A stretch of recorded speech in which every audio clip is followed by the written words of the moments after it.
Hello everybody, welcome back to the channel. This is Angry Jay here, and I have my team breakdown series, which I'm going to be diving into the Buffalo Sabres today. But before I dive into that, I want to talk about a mistake I made in a previous video, the Quebec video in particular, where I mentioned that the King of 94 3 tournament was going to be taking place Sunday, October 27th. That is incorrect. It will be taking place Sunday, October 28th. So please don't show up on the 27th. There will be no 94 tournament there. You want to show up on the 28th. There will be a 94 tournament there. That's when everybody will be there, and it'll be a lot more fun on that day than it would have been on the 27th for you. So please, again, Sunday, October 28th for the King of 94 3 tournament. Shoutouts to Halifax for pointing that mistake out to me, and hopefully everybody will show up on that day now. So with that said, I have a very exciting team here, the Buffalo Sabres. They are a Tier 1 team, but in 1992-1993, they were a very average team where they went 38, 36, and 10 for 86 points. They won their first round series against Boston, 4-0, but then were immediately swept thereafter that in the division final by Montreal. So, very average team in real life, but a really amazing team in 94. Why is that? Well, we'll get into that shortly. First, in 94, the Buffalo Sabres have a high home ice advantage. So at home, you're going to get a lot of really good bonuses for your players. They're already very skilled, so they're only going to be even more skilled. This is very important when they're at home. They're going to be amazing. On the road, they have an average disadvantage, so they're going to face some penalties. But again, you're starting at a very high level with Buffalo in terms of skill, so they're still going to be really good on the road. They're going to have a lot of skill still in those cases. So Buffalo, as I already mentioned, Tier 1 team. Best matchups: Chicago, Vancouver, Detroit. You can take them up against Montreal and LA, but if you call out a matchup in tournament play where you say Buffalo, Montreal, your opponent will likely pick Buffalo in that matchup. So be prepared with Montreal against Buffalo. Be prepared with LA against Buffalo, because you're likely to get the other team in that situation. And even more so with the upset special matchup that I have here, Boston. If you pick Buffalo, Boston, you're going to get left with Boston. The other player will probably take Buffalo. So just know your matchups here, know how to play against Buffalo, and you don't want to just know how to play with them. You know, in tournament format, you have to know how to play with and play against your team. So if you want to use Buffalo as a main team, you better know how to play against them. So why might you pick Buffalo? Well, they have incredible skaters, especially at the forward position. They're extremely agile, extremely fast. They are one of the best skating lines in all of 94. Not only are they fast, but they are also extremely skilled, possibly the best skilled, highest skilled line, because they have the best stick handle ratings and the best passing ratings collectively as a group in the entire game, bar none. They're all elite. And they also have some decent shooters, and they work really well together in terms of being able to take the puck up the ice and make defenses look silly. And not only are they great on offense, they also have a really good goalie. The third best goalie in the game, at least by overall rating, Grant Fuhr. He's incredible in AI mode. He can steal some games from time to time, and he's still a very good goalie in manual, although we'll get into what some of his weaknesses are a little bit later. And then lastly, Buffalo also has a great number 1 defenseman, Peter Svoboda. So they have great impact players at every position. What are some reasons you might try and give your opponent Buffalo? Well, they lack depth, especially at forward, and even more so at defense. What you see is what you get with Buffalo. These top 5 guys are heads and shoulders above the rest of the roster, and everything else below that is a serious issue. But even then, the second defenseman on Buffalo still can be an issue, especially at Tier 1. He's just not well suited for some of these Tier 1 matchups, and you'll have to really protect him if you can. The team can have funky chemistry.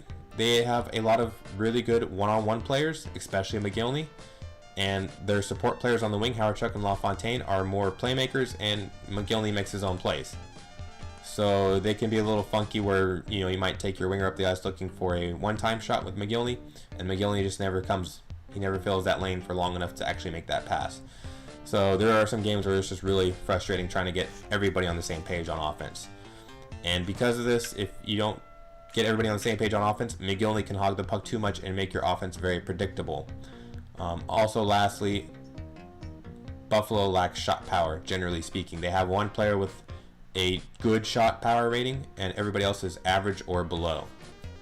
So in a matchup against Chicago where you're facing a top tier goalie, that lack of shot power could be an issue, especially when you're on the road playing against a strong Chicago team at home. So it's something to keep in mind. So looking at the forward line now, there's really 3 forwards in Buffalo you want to keep on the ice at all times, regardless of matchup. You might want to flip wing or center if you really want to get creative, but I think this is your best lineup. Howard-Chuck on the left, McGillney on the center, LaFontaine at right. There are no issues flip-flopping LaFontaine and Howard-Chuck. I just prefer Howard-Chuck on the left for my general strategy of using Howard-Chuck as a distributor. Why would I use him as a distributor? Well, let's look at his ratings. He has 5 agility, 5 out of 6 of agility, and a 4 out of 6 for speed. There are 7 presets in the game, 0 through 6 ratings. 0 is inclusive, hence 7 presets. If you want to look at a video with ratings and attributes being broken down, I do have that video on my page. It's about 6-7 minutes long. It'll give you more detail, but going back to Howard-Chuck, he's got 5 agility, which is really nice, 4 speed, 4 awareness on offense and defense. His real issue and what makes him a very divisive player among the community is his terrible shot ratings. He has a 3 shot power, which is not that great, and an even worse 1 shot accuracy. He's going to miss some open nets. He's going to miss some easy goals for sure, and it can really bug some guys. They'll want to put him on the bench. I would strongly discourage that because he is a great player overall despite that lack of shooting. And here's his great distribution rating of 5 as a passer and 5 as a stick handler. And at 188 pounds, he's a very good puck handler. He's a great skater. He's just overall highly skilled with the puck. He is what he is as a shooter, which isn't much. But you have McGillney, you have LaFontaine, and they can definitely score the goals that need to be scored in these matchups to carry Buffalo to victories. And oftentimes, Howard-Chuck will be the one to spring those chances. So you'll definitely want to keep him on the ice, because it's just going to make the other guys in the lineup for Buffalo even better. And it's hard to think you can make Alexander McGillney even better, but you can. McGillney, arguably the best player in the game, especially to more advanced players, even more so than Jeremy Roenick, because McGillney is an even better skater than Roenick. 6 agility, 6 speed. He's the only perfect skater in the game. He also has perfect offensive awareness, a 6. His shot power is 4, which is very good. Shot accuracy of 5, even better. Passing 5, stick handle 5, just loaded with skill. You cannot go wrong with McGillney. 196 pounds, he's a bit of a middleweight, so you'll need to know who you're going up against defensively to utilize him as best as possible. But if you get him into one-on-one situations or even one-on-2 situations, he should just be lighting defenses up with regularity, because he's got so much skill, so much skating. He's going to be almost impossible to track down. So you'll want to get him involved in offense as much as humanly possible. And you can even use him on defense as well to break up passing lanes, break up odd man rushes against you, because he's going to have the speed to get back in the play, even more so than LaFontaine and Howard-Chuck. So if you're stuck with McGillney on defense and you're trying to just get back in the play, he's the perfect player to do it with. So definitely Alexander McGillney, very dangerous player, both sides of the ice. And also he is supported by another very dangerous player, Pat LaFontaine, the American. 1992-1993 was LaFontaine's best season statistically, and it really bears out in his ratings here. He has a 5 agility, 4 speed, right-handed shot with 6 offensive awareness. So 2 guys with perfect offensive awareness. They should be in the right spot more often than not in the offensive zone with those type of ratings. His shot power is his only weakness at 3. He has good shot accuracy, just not great, with a 4. His pass accuracy is a 5, stick handle of 5, 180 pounds. He's a great weight bug option, not only with the puck, but on defense. He has all the skating in the world to be able to really shadow anybody. It doesn't matter how good of a skater they are. LaFontaine is just going to be pretty much right there with them in terms of ability. And with his great weight, and then if you take the puck off someone's stick with him, he has the amazing pass rating to just, spring the offense going the other direction. Another thing to keep in mind with Pat LaFontaine is, if you are aware of the pass shot technique in NHL 94, he is a great pass shooter because of his high agility and his ability to just dart through traffic and obtain the more premium angles in which to score with. I might do a pass shot video eventually, It is certainly not my forte. I might need some help on that one, but I think it's something that's definitely worth exploring later on. But just note that LaFontaine is a great pass shooter, and if you're going against a person who likes to shoot pass or pass shoot, try not to give them Buffalo. They have so much skating, so much skill that they're just going to get open. They're going to get those angles, and they're going to make those chances count. So just be very aware of who you're playing if you happen to know who they are, and just try not to give them Buffalo, because they're probably one of the best pass shooting teams in the game. So that's really Buffalo's forward lines. Yeah, they got some depth players, but this is your top three. There's no reason why you should be starting anybody else. But injuries do happen. Penalties do happen. So who do you have in reserve? First, Yuri Khmylev. Problem with Yuri is he's slow. 3 speed. 4 agility's nice, but the 3 speed really doesn't go well with the rest of the roster, because McGillney, Howard-Chuck, LaFontaine, they're so fast, they're such good skaters. He's going to have a hard time keeping up. But if he does, he has a 4-shot power, 4-shot accuracy to take advantage of, and that is his strength, his shooting. His passing and his stick handling are just 3s, and 186 pounds, he's a middleweight guy, not very good on defense. He's just simply going to come in, shoot some one-timers, maybe sneak a slapper, that's it. That's all he can do, especially in this lineup. But when he does shoot the puck, he does shoot it pretty well, so he can surprise you with a couple goals. He may even surprise your opponent, so I think he should be your first man off the bench. Second man off the bench, or maybe first man off the bench if you're trying to protect the lead late in the game, Bob Airey. Very good defensive option, especially for a more of a weight bug type player. He's got 4 agility, 4 speed, 4 defensive awareness, so he should be hanging back a little bit more than some of your other forwards. His skills are really bad. 2 across the board, except for a 3 in stick handling. 188 pounds with a 4 rating in checking. So he's going to be a decent weight bug checker, but he's also going to be a good CB checker going up against guys like Jeremy Roenick, Theo Fleury, Joe Juneau, maybe even Dino Ciccarelli. Guys in that range in the tier 1 level are guys that Airey can possibly pester, but he's a little slow to keep up with some of them, so you wouldn't want to use him as a pure counter to those players. He's just a nice player you can bring off the bench if you have to. Another guy you can bring off the bench as a defensive option is Donald Audette. He has 3 ratings across the board except for passing, which is a 2.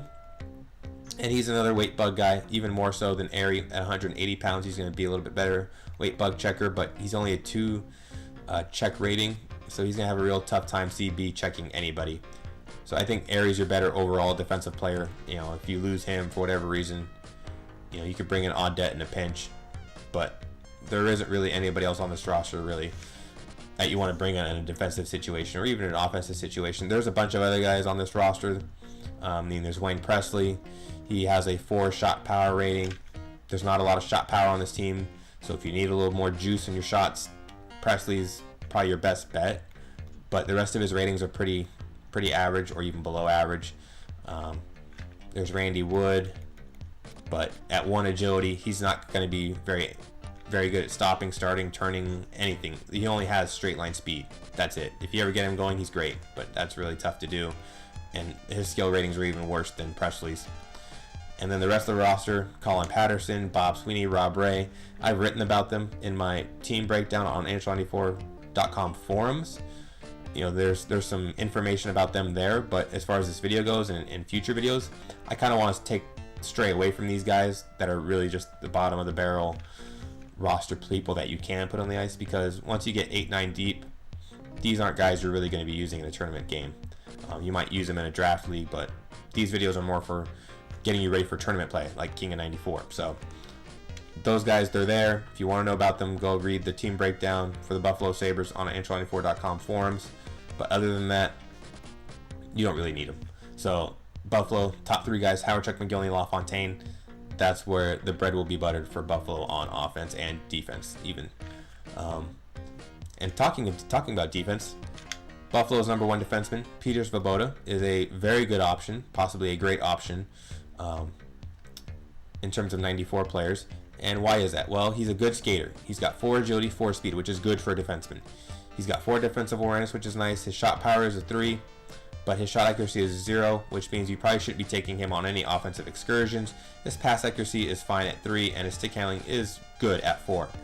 He is a great weight bug checker. He is one of the best weight bug check defensemen in the game, right there with Don Sweeney, Nick Lidstrom, players of that ilk. He is that good. So you want to rely on him as your defensive defenseman. He's just very well balanced. He's very mobile. He can hang with the faster forwards of tier 1. He's going to get involved in the play. He's good with the puck. So you definitely want to rely on him, especially in light of the lack of depth in Buffalo's defensive corps. And first guy off the bench, speaking of the depth for Buffalo here, Richard Schmalek. He's probably your best bet. He's your most balanced player. 3 agility, 3 speed, 4 defensive awareness. Shot ratings aren't a factor really. 3 shot power, 1 accuracy, 3 pass accuracy, 3 stick handling. So he's a nice, steady player across the board. Nothing special, but he's a very good CB checker at 220 pounds with a 4 check rating and average skate ratings. He's going to be a very solid CB checker, but he's a little slow for tier 1. So you want to be very careful with him when he has the puck. You want to be looking for your outlet pass immediately with him. There's no reason to take the puck up the ice with him. On defense, you just want to keep him at home. Play patient. Make the plays come to you. Take away the slot. If you start running around with Schmalek against tier 1 forwards, you're going to lose him real quick. You're going to be facing odd man rushes all game long. So just be tactical with Schmalek. If you lose Schmalek to a penalty or you lose Svoboda to a penalty, you'll get Ken Sutton a lot of the time as a default defenseman. You need to sub him out immediately if you can, and put in a guy. First option off the bench should be Doug Bodger. 2 agility, 3 speed, so he's not a very good skater. 4 defensive awareness though is nice. His shot ratings don't matter because you're not going to shoot with them. His pass accuracy is a 3, which is okay. Stick handling a 2. But the thing he does best is he's kind of like a Schmalek checker, checking wise. 220 pounds, 3 checker, 2 agility. Not as good of a checker as Schmalek, but he's in the same neighborhood. You're going to not see much difference between the two of them, especially in a 1 to 2 minute stretch when killing a penalty. So Doug Bodger is your number 1 option off the bench. If you want to go to someone a little bit different, Grant Ledger's your other option. 4 agility, 3 speed. His puck ratings are just pitiful. Passing is a pass accuracy of 2 is his best skill rating. 212 pounds, 3 checking. He's going to be a decent CB checker. The mobility will really help him more than anything. But when he has the puck on his stick, he's just a real issue. His passes are slow, they're inaccurate, he clearly can't shoot, he's not going to protect the puck stick handling wise. He's just a negative with the puck on his stick. But if he can line up some checks and just play good defense, he's okay in short stretches.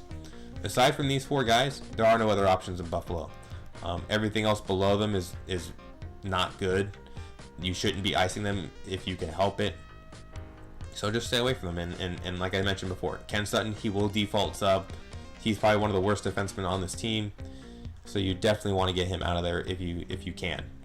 Yeah. So lastly, let's talk about the goalie here. If I can actually get the right screen up. There we go. So Grant Fuhr, he's a very good goalie. Top 3 rated goalie in the game. Agility of 5. 5 puck control. 4 stick ratings, 5 on the glove side, 196 pounds. The unique thing about Grant Fuhr, right-handed glove. Most guys are left-handed. It doesn't really change anything, I don't think, but maybe it'll throw somebody off. And that's where his strong ratings are save-wise, is on his glove hand. So maybe the left-handed shooters have a little bit more of a problem trying to float him, or float shot him, or slap shot him.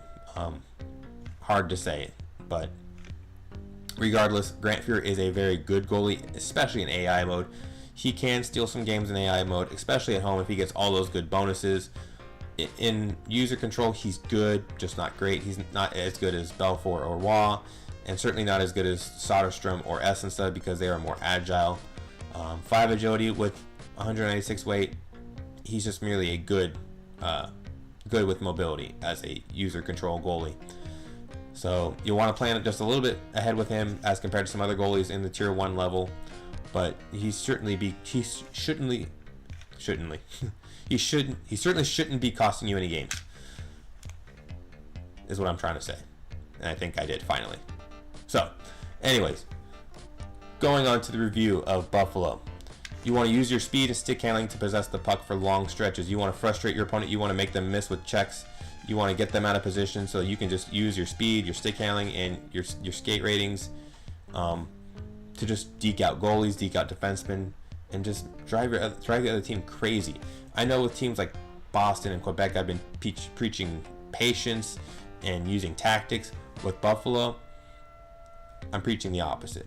Take the game to your opponent with Buffalo. You have the most skilled team in the game with incredible skaters on it. Utilize it to the fullest extent any way you can, whether it's one-timers, pass shots, breakaways, just deking people out. Do it.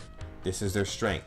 Don't leave it on the table and try and play this safe, cautious game with Buffalo. It's not going to work.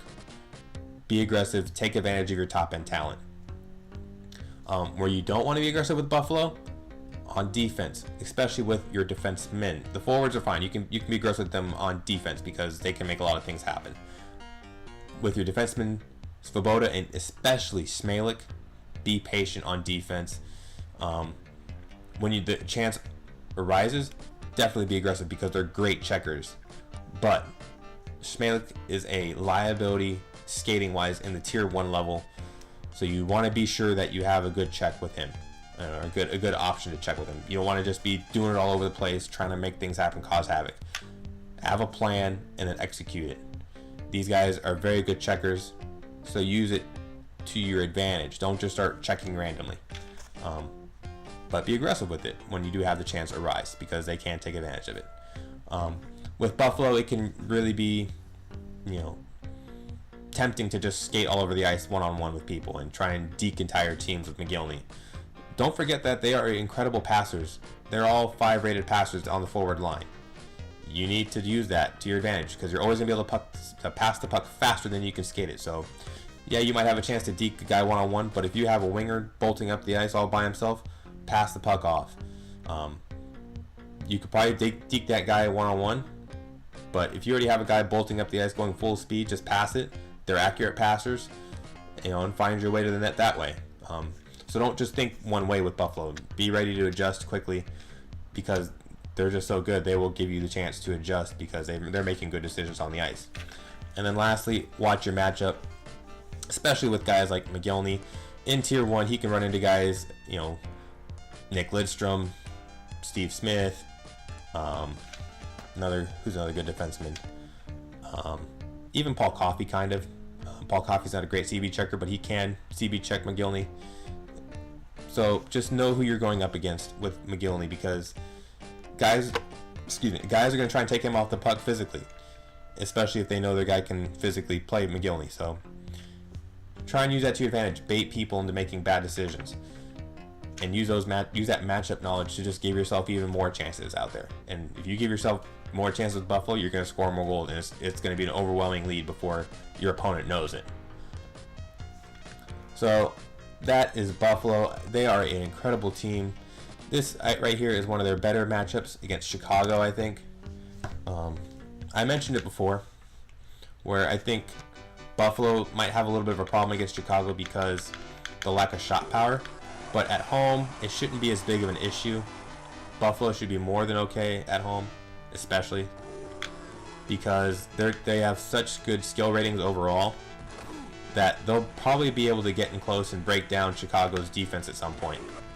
And when they do that, they can definitely take advantage of Belfour. If any team in the game is going to be able to, it's going to be them because of their skill ratings. So this is a very viable matchup. I know Chicago seems scary to go up against all the time because you're giving a guy Jeremy Roenick, and that's scary to a lot of people, without a doubt. But I think Buffalo is built in a very similar mode to Chicago. Chicago has a top-end goalie. They have a top-end forward and a top-end defenseman, much like Buffalo. But I just think overall Buffalo's a little bit more balanced, especially with their support players on the wings, and they're just more dynamic overall. So don't be afraid of this matchup. It's definitely a winnable one. And, you know, Chicago's a really good team, but they're not invincible like a lot of people think they are, especially guys who aren't very familiar with the community, or, you know, very familiar with in-depth tactics about NHL 94. Chicago can be beat. So don't be afraid to call this one, like I said already. But Chicago does seem to be putting up a pretty good defense here already. Let's see if I can get a goal here. Alright, cool. There's Bob Sweeney. I tried to avoid mentioning him in my video because I don't think he's a very good player, but the one thing Bob Sweeney can do is shoot the puck accurately. I do believe he has a 4-shot accuracy. His main issue is just he's really slow. He has 2 speed. And at 2 speed and 212 pounds, he's just not a very good skater. He's not going to keep up with a lot of teams in Tier 1 or with his teammates even. And that's the reason why I didn't really mention him, even though he's one of the more higher rated overall players in Buffalo's forward unit. So good to see him make an appearance. He's very determined, clearly. He was a gritty type of player. Let's see if I can get one more here. Uh-oh. Nope, nobody came into the middle. Anyways, so some other matchups you'll want to use with Buffalo. Another good one to use is against Detroit. Detroit is probably the one team that is more skilled than Buffalo, which is kind of scary to think about when I just talked about how amazingly skilled Buffalo is. But Detroit is the one team that's probably even better, especially when it comes to shooting the puck. But their goaltending isn't as good, and their defense can be a little weird if you're not comfortable using faster players like Coffey, because not everybody likes Coffey. He can be a divisive player in his own right, much like Howard Chuck. But I think that's a really good matchup for Buffalo as well. They can play some good defense against Detroit.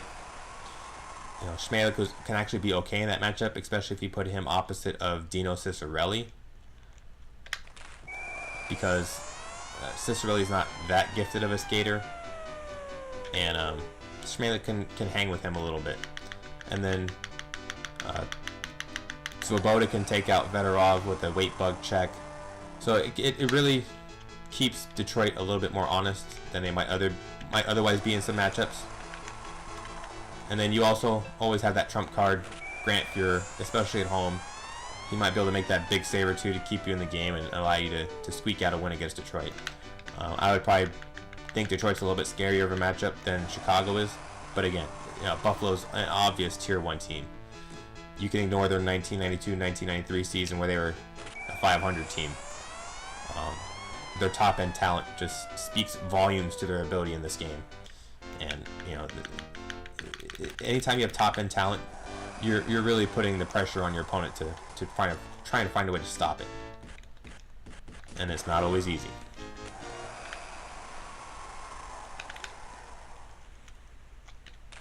Yeah, that's those goals right there where you're just stick handling in a phone booth. Those are pretty much specifically Alexander McGillney type goals. His perfect skate ratings and his good shot ratings just allow him to do these really nasty dekes that will drive people crazy. You know, whether it be they let the AI goalie try and stop it, which good luck with that, or they try and stop it themselves, and you can just dance, and especially if you're going up against a slower goalie like Shovel Day for Detroit, or if you're playing Vancouver and your opponent has to use McLean. In those matchups, McGillney can really just play games with those goalies. And now we're going to see Chicago without Jeremy Roenick. This is a huge blow. I think Chicago's losing Roenick in a game is a bigger deal than Buffalo losing McGillney. I don't think Chicago has another great center. I mean, Larmer's okay at center, but I think LaFontaine is a better center overall than Larmer. So, and Chicago's kind of in the same situation as Buffalo. They don't really have a good fourth forward on the bench or a fifth forward. They really lack depth, much in the vein of Chicago. So anytime your opponent loses Roenick, that is an invitation to take the game right to them and just almost ignore what they can do on offense, because they've lost their best player by far, and they have to change up their offensive game plan entirely because there's no other player in Chicago like Roenick. Whereas Buffalo has good skaters with high skill, aside from McGillney. So that's why I think that's a bigger loss for Chicago. And yeah, there's McGillney again, just dancing. He just opens up those goalies, even the tier 1 goalies, so easily that they're almost money goals. Where other players might struggle a little bit, they might not be as consistent, but he's just a monster. And that's why some people think he's the best player in the game. So in my next video, I'm gonna remove myself from tier 1, where wow, this feels really nice with just playing a tier 1 team, all this skill on the ice. And I'm gonna be moving on to the Hartford Whalers. They are a absolute darling of a team, fan favorites really, and I already can't stop myself from talking about them. I'm in the Buffalo Sabres video. I still got 5 minutes left in it, and I'm sitting here talking about the Hartford Whalers already. That's how excited I am about talking about Hartford, even though they're not a very good team in this game. They're just, they have a lot of character. They're kind of like the Cubs before they won the World Series, just lovable losers. Great logos, great organ music.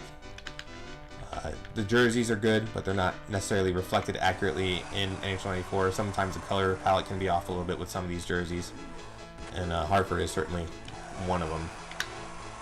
But it doesn't diminish my joy about talking about them at all.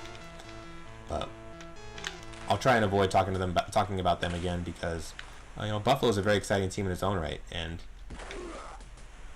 finally Belfour stacks the pads there on McGillney. Buffalo, I think, is a team going into a tournament you definitely should know how to use, and you should definitely know how to play against them, because you're going to see them a lot. A lot of people, they like this team. They're going to want to use them. They're going to want to get involved in games with them. They're not like a team like Toronto or Philadelphia or St. Louis, where guys might avoid them a little bit more. You're going to see a lot of Buffalo, and you may not always see them placed appropriately tier-wise, because there might be some misconception about who they are as a team and their overall effectiveness if you're not very familiar with them. Because I did mention that sometimes their chemistry can be a little bit funky, and it can dissuade some people from using them at the highest tier. So if, say, somebody tries to play a matchup with you, Buffalo Calgary or Buffalo Dallas, those are easy and obvious situations where you pick Buffalo. Watching these videos, hopefully you get that knowledge going into the tournament, and if you play against somebody of equal skill level but they're picking matchups that aren't equal, this is where you can take advantage of them. This is where you can get that edge and get yourself that victory to move on to the next game that you might not otherwise have gotten to. You can also use this info to your advantage against people who are a little bit better than you but don't know the matchups nearly as well as you might, because you watch these videos or you visited the forums and asked questions and what have you. So hopefully that's what these videos help accomplish. Buffalo, certainly a team worth being aware of and knowing like the back of your hand, because they can be very dangerous. So with that said, hopefully you enjoyed this video. If you liked it, go ahead and leave a like, leave a comment. I'd love to hear any feedback you might have. If you really like the video that much and you want to keep seeing more of these, go ahead and subscribe to the channel. Please do. I encourage everybody to subscribe that has an interest, because I'm just going to keep churning these videos out. I hope to have 1 or 2 a week, every week leading up to the tournament in October 28th. As I mentioned before, that is the correct date. So hopefully you guys join me for any following videos, and until those videos come out, I'll see you guys next time. All right, bye.